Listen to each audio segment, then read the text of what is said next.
Fenomena konten sedekah seperti Baim Wong ditanyakan.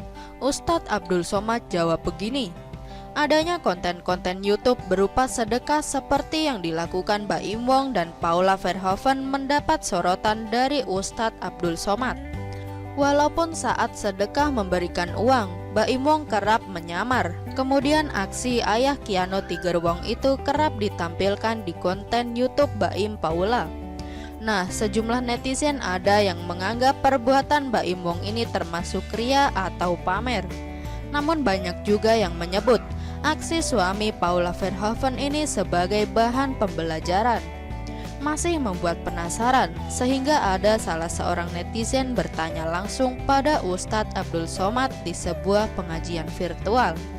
Dilansir tribunnewsbogor.com, dari YouTube Aswaja TV dan Ustadz Abdul Somad Official. Salah seorang netizen bertanya mengenai hukum sedekah yang dijadikan konten YouTube seperti Baim Wong. Pertanyaan pertama dari Ibu Sastri di Bengkulu, bagaimana Ustadz menanggapi fenomena YouTuber yang bersedekah membantu orang lain dan dijadikan konten? Jadi bagaimana hukumnya dalam Islam YouTuber mendapatkan income tapi bersedekah membantu orang lain? Tanya netizen tersebut. Ditanya seperti itu, Ustadz Abdul Somad atau Karib disapa UAS ini pun menjelaskan soal bedanya muamalah atau interaksi sosial kepada masyarakat dan ibadah.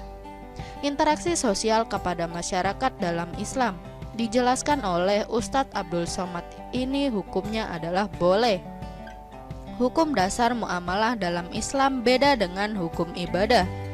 Hukum dasar muamalah atau interaksi sosial dalam Islam, hukum dasarnya adalah ibahah atau mubah atau boleh, papar Ustadz Abdul Somad.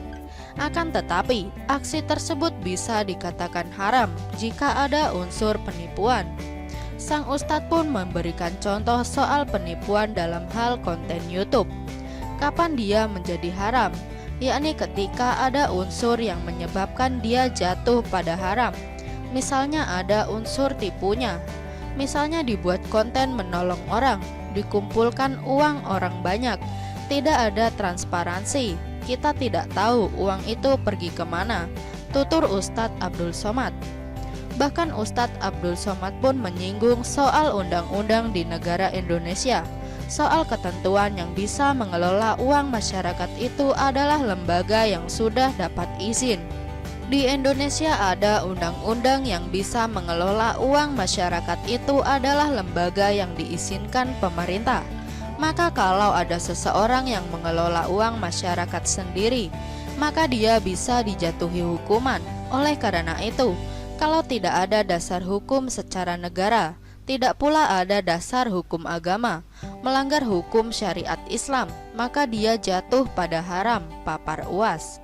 Namun jika tidak memiliki lembaga berizin tersebut, seseorang bisa menjadi jembatan dalam hal mengumpulkan uang dari masyarakat dan diserahkan lagi pada masyarakat yang membutuhkan.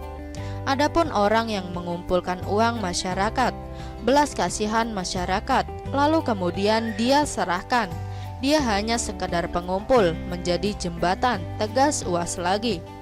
Bila terjadi penipuan, maka secara hukum fikih itu haram. Masyarakat bisa mengadu pada pemerintah. Nanti kemudian Bapak polisi menangkap, dituntut oleh jaksa. Pak hakim mempertimbangkan maka dijatuhkan hukuman. Itu untuk memberikan efek jera, tegas UAS.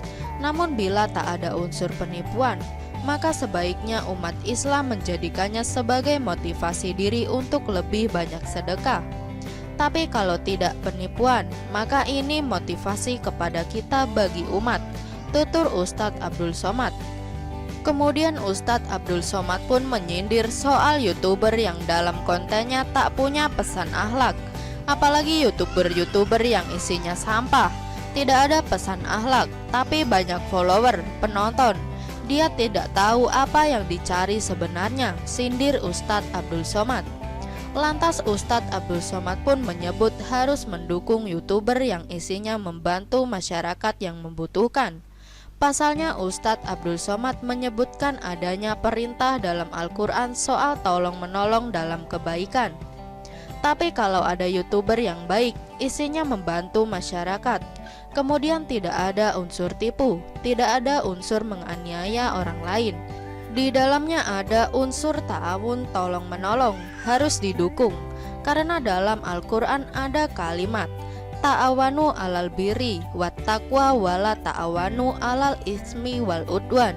Tolong menolonglah kamu dalam kebaikan dan takwa, dan jangan tolong menolong dalam permusuhan dan dosa.